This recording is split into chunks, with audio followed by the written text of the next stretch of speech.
Miller Felpax, which is our corporation name, was formed in 1947 by Rudy Miller. Now think about 1947. Who knows who the President of the United States was in 1947? I knew it. Gene would know. Harry S. Truman was the president. Bazooka gum, you remember bazooka gum, was introduced in 1947, the first land Polaroid camera in 1947. And the guy that broke the sound barrier, Chuck Yeager, he did that in 1947, 75 years ago. That's a long time. A lot of stuff has happened in the last 75 years, but Miller has gone through 12 recessions and a pandemic in the last 75 years. And not only did we survive all that, we're actually stronger. We have a stronger balance sheet today than we did when the pandemic showed up. So you go through all of those events, if you will, adverse events, and you wonder, and all the companies that have gone belly up in that time, companies that you know, Enron, WorldCom, the list goes on and on, JCPenney, Toys R Us, all of those companies have gone belly up. In fact, if you look at the statistics, in 1958, the average lifespan of an S&P 500 company was 61 years. Today, it's only 18. And the statistics from the Bureau of Labor Statistics, well, that's a mouthful, will tell you that only 12% of companies will survive past their 24th birthday. So, it's kind of a big deal that we reached 75. So, but you have to ask, why is that? How did we manage to not only survive but thrive over 75 years when so many companies didn't make it nearly that long? And I can sum it all up in one word: our people. We have almost all of our employees are here today. I'd like them to stand up and be recognized. Come on, don't be shy.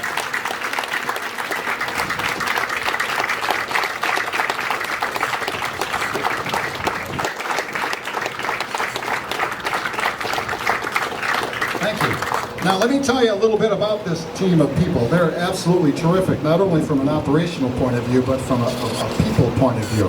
I'll give you a couple examples of why this company is so great.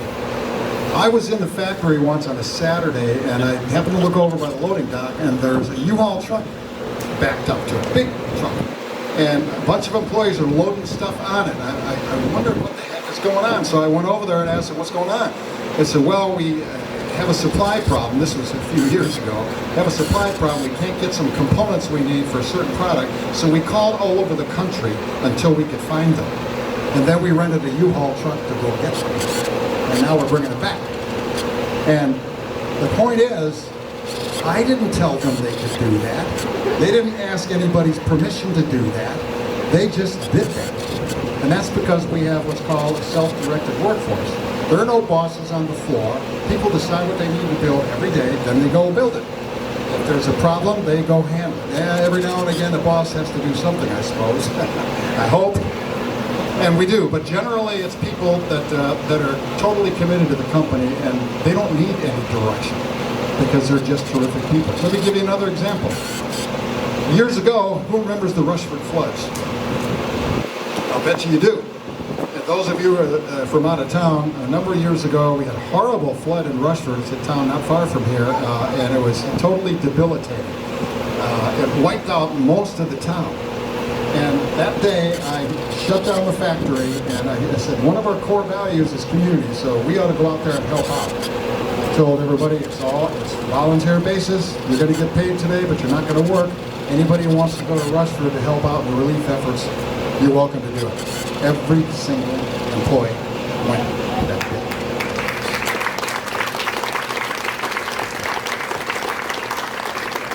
Now, that's pretty cool, isn't it? But it gets even better than that. We got a guy standing in the back here, a handsome dude in the red shirt. No, it's not. It's not Jimmy. It's Jesse. Jesse lost his house that day. Imagine that. And a couple of weeks after that, we were planning to have our annual company golf outing, right? And a group of employees came up to me and they said, you know, we'd like to help Jesse out. Would you consider canceling the golf outing and taking the money that you would have used for that and giving it to Jesse? which we did. Now, how cool was that? That employees would sacrifice something that and trust me, this golf outing is a pretty big deal for them, but they wanted to help Jesse out, so we did. The other thing that, the last thing I want to mention about our employees, as you know, the United Way left town a number of years ago. And so the vehicle for distributing philanthropic funds was gone. Our employees got together and I think they came to Randy and said, can we start our own fund? So we do. We have our own fund. Our employees make their own decisions. The company matches whatever they do, and it's pretty substantial over the years. It's grown over the years. And they decide who they're going to give the money to, not me. They sort of like vote on it. But that's just a couple of examples of the nature and the caliber of the employees we have here. The last thing I'd like to say about that is we have a very supportive board, two of which are here now, because over the years, I'm always asking them for money. They really want to take the money. I don't blame them. But over the years, I've asked for money to make certain investments, and every single time the board has been completely supportive, and I'd like to give them a round of applause too.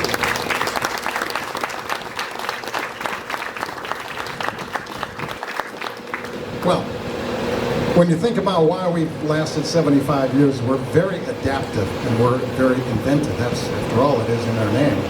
And every time the market has changed, and it's changed a lot, we've changed with it. Perfect example, you all saw the lubricators out there in the factory. Well, they started off as like mop lubricators, like mops. And they went into rail cars, and they lubricated the axle of a rail car. Well, over time they became obsolete because roller bearings stepped in and took the place. So then the company found a way to reconfigure that product and put it on locomotives. Over the years, they stopped making locomotives that needed those because roller bearings got on that side of the house too. And so then we started following. We know where every single locomotive is in the world, and we go follow them so we can use the old technology. And that whip lubricator is an example, which was invented by, I believe, Rudy in the late 40s, is still in use today. After 75 years, we're still making the damn thing. In fact, I joke with my board because I keep predicting the death of lubricators, and they keep asking me, well, when's it going to happen?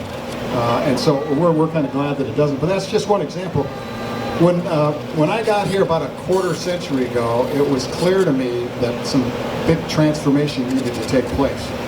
Our patents were expiring, competition was on our heels. A lot of the equipment in our factory was old. It wasn't anybody's fault. It's just how these things end up happening over the years. So we started really transforming the entire company into what it is today. We entered the electronics market in early 2000 in a company, a product called a light emitting diode highway crossing signal. You've seen the wake-wag signals at every highway crossing. Well, most of them now are LED signals. We were the first ones to introduce those. And we're the world's leader. Nobody has a bigger installed base of LED signals than we do. And that was just one example of our entry into the electronics market. Then I bought a company that makes communication products in the electronics industry. So we're sort of getting our toe into that water. And as you went around a factory, we're very unique in the fact that we have low and high technology products. We got metal bending, we got plastic, we got injection molding, we got high-tech products that sense the approach of a train, and you won't see that in most companies. Most companies tend to be one or the other, high or low tech. We're kind of both.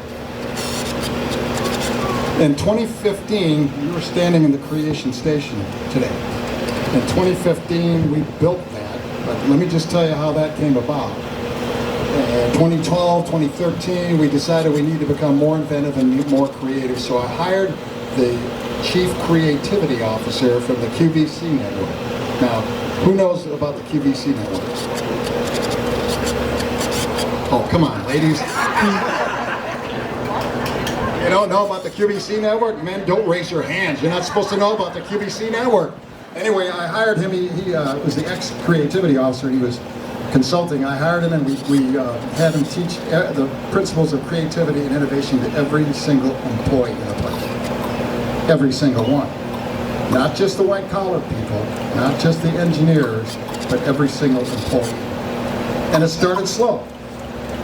We held their hand. This guy'd come back every week and, let's tackle a problem, let's use the principles and all that kind of stuff. And then after a while, they sort of started doing it all on their own, solving problems all on their own. Nobody telling them what to do, nobody telling them what the problem was, any of that. All without the intervention of anybody. And then one day, a guy came up to me and he said, he's a factory guy, and he's probably still here. He said, you know, we really like this innovation thing, but we could do more if we had our own dedicated space. And I looked at him and I said, let me make sure I got this right. You want me to take a space that I now make money in, and you want me to turn it into a think tank? By now he's wishing he'd never opened his trap. But I said, I love the idea. So that's how the Creation Station was hatched. The employees named it Creation Station. I call it a Google-like campus in a factory. And I can't tell you how many little ideas have come out of that. I don't even know how many small to medium-sized problems have been solved in that room, because guess what? People go in there when they want to. They don't have to ask anybody's permission. Anytime they want to go on the Creation Station and work on a problem, they do. And in fact, one of the innovations that was hatched in that room was our latest and most advanced product. It's called Zone Guard. We entered into the life safety systems business about 2 or 3 years ago. It's our most audacious effort and initiative, and an expensive initiative yet. And what basically happens is, if you've ever seen guys out on the railroad on the tracks, they're down there grinding stuff, or they're laying tie, or they're working on stuff, they're clearing brush. A bunch of them get killed every single year because they don't know that the train is coming up on them. And even though the railroad has all kinds of rules to make sure that can't happen, it does happen. And I can tell you, having been in the railroad industry for a lot of years, when a locomotive is coming up on you at 45 miles an hour, you don't hear it until it's too late. And this product is a very advanced product that completely eliminates that problem. And what will be 25 years from now is we'll be known as the company that saved all kinds of lives in the rail industry, which is a pretty cool testament, a pretty cool mission statement to have. So today we hold over 240 patents. We're represented in over 100 countries, some big and some small. You can't see a locomotive anywhere in the United States that doesn't have Miller's parts on it, not one. We're everywhere. Every highway crossing signal you'll see is made by us, just about. And we're the number 1 or number 2 in all of our product lines and in all of our markets, and that's all due to our people. So now I look around and I think, what's next for us? We live in tumultuous, perilous times. Inflation at a 40-year high, global conflict. Then I think back and I draw strength and comfort from when Rudy started the company in 1947, barely 2 years after the Second World War. It was probably kind of tumultuous and perilous in those days, so I take comfort in knowing if Rudy could do that, I guess we can get through it too. But the most important thing that I take comfort in is knowing that I have the greatest team of people on the planet behind me, and I'd like you to give them another round of applause.